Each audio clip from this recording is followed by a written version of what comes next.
ஏன் விஸ்தாரம் அடைய முடியல? ஸ்ரீராகம் விஸ்தாரம் பண்ண முடியல. காரணம் என்னன்னா, விநியாசம் பண்ண முடியாதபடி போயிடுறது மத்தியம ஸ்ருதியை பிரதானமாக கொண்டிருக்கிறதுனால். பெரும்பாலும் வடநாட்டு சங்கீதங்கள் எல்லாம் மத்தியம ஸ்ருதியை பிரதானமாக கொண்டு போயிட்டதுனால அது வளர்ச்சி அடையாம இருந்துடுது. நமக்கு பஞ்சம ஸ்ருதியை பிரதானமாக கொண்டிருக்கிறதுனால இது இஷ்டத்துக்கு வளர்ச்சி அடைஞ்சுட்டு மணிக்கணக்கா ஆலாபனம் பண்ணிட்டுக்கலாம். கல்யாணி, காம்போஜி முதலியவைகள்லாம் மணிக்கணக்கா இன்னைக்கும் பெரியவாள்லாம் ஆலாபனம் பண்றான். கேட்கறதுக்கு தான் ஆள் கிடையாது. அதுலயே ராகம், தானம், பல்லவின்னு எடுத்துட்டானா வெடிய வெடிய ஒரே ராகத்தை பாடுவா. எவ்வளவு கல்பனைகள்! மனுஷனுடைய ரசிகத்தனத்தையும் கல்பனையும் பொறுத்து ராகத்துக்கு எங்க முடிவிற்குன்னே தெரியல. சில ராகங்கள் அப்படியே போயின்னு இருக்கு. இன்னமும் அது எவ்வளவுதான் எல்லை இருக்குன்னு காண முடியல. புரந்தரதாசர் சாகித்யத்தால தான் ஸ்வரத்தை கண்டுபிடிக்க முடியாது. வெறும் ஸ்வரத்தை நம்ம எப்படி கண்டுபிடிக்க முடியும்? சாகித்யம்ங்கிறது அதுக்கு ரூபம், ஸ்வரம்ங்கிறது ஆத்மா. இந்த ஸ்வரத்தை கொண்டு சாகித்யம். அதனால ரெண்டும் ஸ்வரம், சாகித்யம் ரெண்டு சேரும் பொழுதுதான் ஒரு கீர்த்தனத்தினுடைய ரூபம் தரிக்கிறது. அதனால சாகித்ய கர்த்தாக்களா இருக்கக்கூடிய தியாகராஜ சுவாமிகள் போன்றவர்கள் சாகித்யம் பண்ணி அதுக்கு ஆத்மாவை போல ஸ்வரம் கொடுத்திருக்கா. ஸ்வரம் இல்லாத போயிட்டானா அந்த சாகித்யம் ஸ்தோத்திர பாடம் மாதிரி ஆயிடும். அதுல விநியாசம் இருக்காது. உள்ள ஸ்வரம் இருக்கிறதுனாலதான் அதை இஷ்டப்படி விநியாசப்படுத்த முடியறது. அதுகளுக்கு சங்கதின்னு சொல்லுவா சங்கீத வித்வான்கள்லாம். சங்கதி அப்படின்னு சொல்லுவா. இந்த சங்கதியில தியாகராஜ சுவாமிகள் கீர்த்தனத்துக்கு எவ்வளவு சங்கதி போடலாமோ அதுபோல மற்ற யாருக்கும் போட முடியாது. பிரபந்த கர்த்தாக்களாக மட்டுமே இருந்தா. கர்நாடக சங்கீதத்துல இப்போல்லாம் சில பேர் அதை எதிர்க்கிறார்.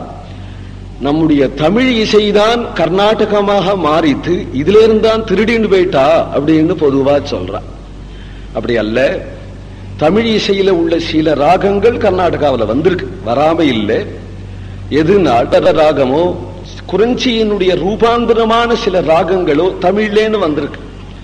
சுருட்டி ராகங்கள், செஞ்சுருட்டி, சுருட்டி, குறிஞ்சி, நாட்டக்குறிஞ்சி முதலிய ராகங்கள் தமிழ் ராகங்கள் ஆரம்பத்தில். ஏன்னா இன்னைக்கும் தேவாரம் பாடினாலானா அந்த இசைதான் இருக்கு. நாதநாமக்கிரியா இதெல்லாம் தேவாரம் பாடினாலானா அந்த இசை தேவாரம் தான் பழைய தமிழ் சங்கீதம். அதுல இருந்து ரூபம் மாறி கர்நாடக மியூசிக்ல சேர்ந்திருக்கு. ஆனா கர்நாடக மியூசிக் பூராவுமே தமிழ் இசை. ஆச்சரியமான ஒரு இசை கர்நாடக மியூசிக். எதனால ஒரு உலக சங்கீதம் தான் கர்நாடக மியூசிக். உலக சங்கீதம்ங்கிறதுனாலே லோகத்துல எந்த எந்த தேசத்துல எந்த எந்த தீபத்துல என்னென்ன ராகங்கள் இருந்ததோ எல்லாம் கதம்பம் கர்நாடக மியூசிக். அப்படிங்கிறதுனால தேசிய ராகங்கள், அதுக்கு தேசியன்னு பெயர். சிந்து தேசத்திலேருந்து வந்த பைரவியா இருக்கிறதுனால சிந்து பைரவின்னு பெயர். அரபு நாட்டிலேருந்து வந்ததுனால ஆரபின்னு பெயர். மாளவ ராகம்னு பெயர்.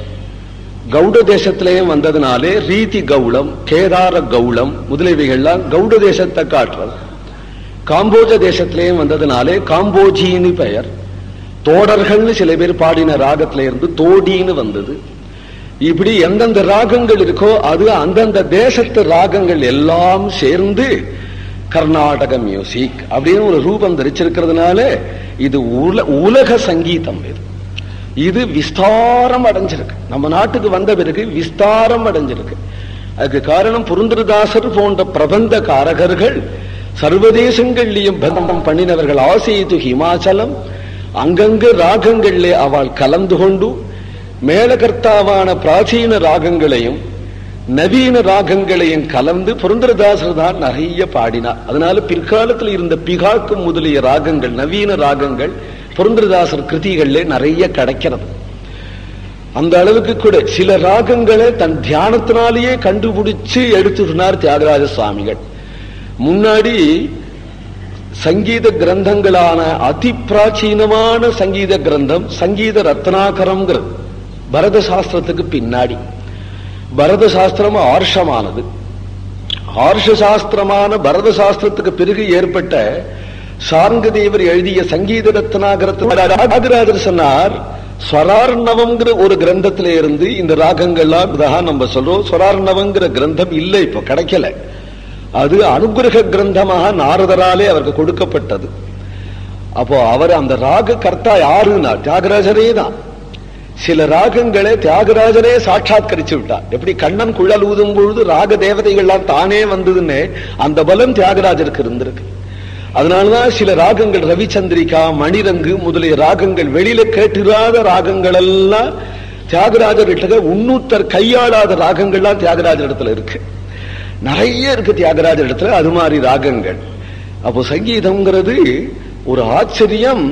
அப்பேற்பட்ட ஒரு பெரிய கலைய பக்திக்கு அங்கமாக்கணும். அது வேறு ஏதோ உல்லாச பொழுதுபோக்குன்னு இல்லாம பக்திக்கு அங்கமாக்கிண்டா அதுல சங்கீத பிதாமகர் அப்படின்னு, சங்கீதத்துக்கு தாத்தா அப்படின்னு புகழ் பெற்றவர் புரந்தரதாசர். இவர் பெரிய கோட்டீஸ்வரன், சீனப்பநாயக்கர்னு அவருக்கு பெயர். ஆனா வாழ்க்கையில முன் பகுதிகள்லாம் லோபியா இருந்துட்டார். தான தர்மங்கள்லாம் அவருக்கு தெரியாது, அந்த ரூட்டே தெரியாது. வெளியில போய் நல்ல வியாபாரம், பெரிய ராஜா குடும்பங்கள்ல அவருக்கு சலுகை. திருவாங்கூர் ராஜாவை பார்க்க வருவார், கிருஷ்ணதேவராயரை பார்க்க வருவார். அப்பொழுது இருந்த ராஜ குடும்பங்கள்ல வருவார், சகஜமா பழகுவர். இவர் நாரதருடைய அவதாரம், அதனாலேயே அந்த புறம் வரையிலும் போயிடுவார். யாரையும் இவரை தடுக்க முடியாது. நேர மகாராணி கிட்ட தான் இவருக்கு உறவு. நேர மகாராணி கிட்ட போவார். அம்மா சௌக்கியமா? நாயகரே வாருங்கோ, என்ன கொண்டு வந்திருக்க? ஆடாடாடாடா, இன்னைக்கு ஒரு ரத்தனம் கிடைச்சதும்மா, ரத்தனம் கிடைச்சது. அது என் கைக்கு வந்தது. இன்னைக்கு வந்ததுமே உங்க மூக்குதான் எனக்கு ஞாபகம் வந்து போட்டுண்டேன்னா மகாராஜா வருவார். சயன கிரகத்துக்கு விளக்கே வேண்டாம், இப்படி இடுப்பார், இப்படி இடுப்பார். அத பிடிச்சுன்னு முன்னா, நாயகரே இது என்ன வேலை? இது என்ன அம்மா இப்படி கேட்டுட்டேன் நீங்க? நான் விலைக்குன்னா இப்ப நான் எடுத்துன்னு போயிடுறேன், விலைக்கே நான் கொண்டு வரலையே. நீங்க போட்டுங்க, இத நீங்க போட்டுக்கணுங்கிறதான் எனக்கு ஆசை. நீங்க போட்டுண்டு அந்த கிருஷ்ணதேவராயர் பக்கத்துல நிற்கணும், ருக்குமணி மாதிரி இருப்பேன். நீங்க போட்டுக்கணும்னு எனக்கு ஆசை. நாயகரே அப்படின்னா கொடும், இப்பவே போட்டு நடுங்கம்மா, கரெக்டாதீங்க அம்மா, இன்னைக்கு வெள்ளிக்கிழமையா இருக்கு, போட்டு நடுவேன். நான் ராயர்கிட்ட நேர பேசிக்கிறேன் போயிடும். கிருஷ்ணதேவராயர்கிட்ட அம்மாக்கு ஒரு மூக்குத்தி கொடுத்துருக்கேன், அதுக்கு என்னன்னா அதுக்குதான் கண்ணை மூடினா 50 லட்சம்.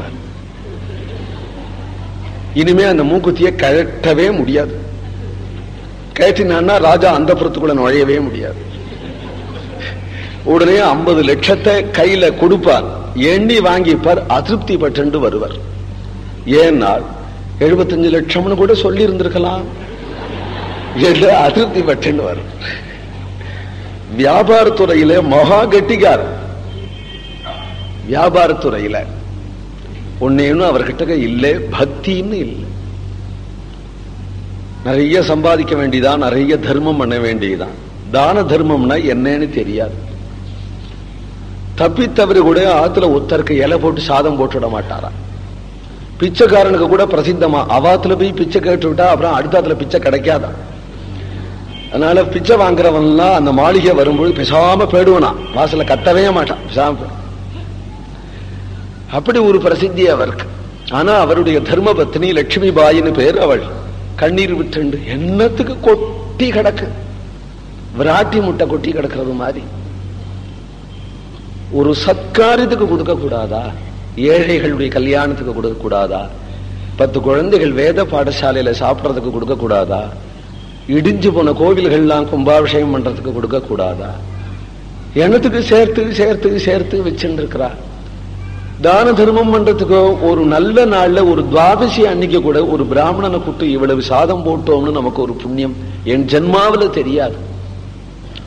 சில சமயம் தன் பர்த்தாட்டுக்கு சொல்லுவல, ஏதாவது தான தர்மம் பண்ண. நான் நாஸ்திக, நான் என்ன பண்ண வேண்டாம்னு சொல்றேன், பண்ண வேண்டாம்னு சொல்லலையே. நீ அவசியம் பண்ணு, ஏகாதசி உபவாசம் இரு, துளசி பூஜை பண்ணு, துளசிக்கு தீர்த்தம் விடு, பிரதட்சணம் பண்ணு. விஷ்ணு தர்மத்துக்கு தான் பெருமையே தவிர ஏதோ 4 பேருக்கு கொடுத்துட்டதுனால சொர்க்கம் வேணா கிடைக்கும், வைகுண்டம் கிடைக்காது. ஏகாதசி உபவாசம் பண்ணா வைகுண்டமே கிடைக்கும். அதனால நாம் எல்லாம் வைஷ்ணவா விஷ்ணு தர்மத்துல தான் இருக்கணும் அப்படிம்பார். இது கூட சொல்லாத ஆத்துக்காரர் சில பேர் உண்டு. இதெல்லாம் இங்க வச்சுக்காத, இந்த பஜனை கஜனை ராதே கிருஷ்ணன்லாம் இங்க வச்சுக்காதே அப்படின்னு சொல்றவா உண்டு.